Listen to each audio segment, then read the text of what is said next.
कोल्हापूर जिल्ह्यातील पेठ वडगाव पोलीस ठाण्याच्या हद्दीतील राज गँग टोळीला 1 वर्षासाठी जिल्ह्यातून हद्दपार केल्याचे आदेश आज पोलीस अधीक्षक योगेश कुमार गुप्ता यांनी दिलेत। पेठ वडगाव पोलीस ठाण्याच्या हद्दीतील सामाजिक शांतता बिघडवत असल्याच्या कारणावरून आज हे आदेश पारित करण्यात आलेत। या टोळीत राजवर्धन पाटील याच्यासह एकूण 8 जणांचा समावेश आहे। कोल्हापूर जिल्ह्यातील पेठ वडगाव पोलीस ठाण्याच्या हद्दीत सार्वजनिक हिताला बाधा आणणे तसंच अवैध व्यवसायांना प्रोत्साहन आणि सामाजिक शांतता बिघडत असल्याबद्दल पेठ वडगाव इथल्या राजवर्धन पाटील याच्या राज गँगच्या विरोधात हद्दपारीचा प्रस्ताव पेठ वडगाव पोलिसांनी पोलीस अधीक्षक योगेश कुमार गुप्ता यांच्याकडे पाठवला होता।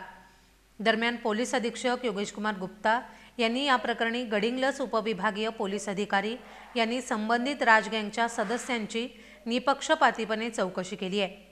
या दरम्यान राज गँगच्या सदस्यांकडून पेठ वडगाव पोलीस ठाण्याच्या हद्दीत सार्वजनिक शांततेस बाधा आणण्यास राज गँगचे सदस्य कारणीभूत असल्याचं निष्पन्न झाल्यानं आज पोलीस अधीक्षक योगेश कुमार गुप्ता यांनी राज गँगला 1 वर्षासाठी कोल्हापूर जिल्ह्यातून हद्दपार केल्याचे आदेश पारित केलेत।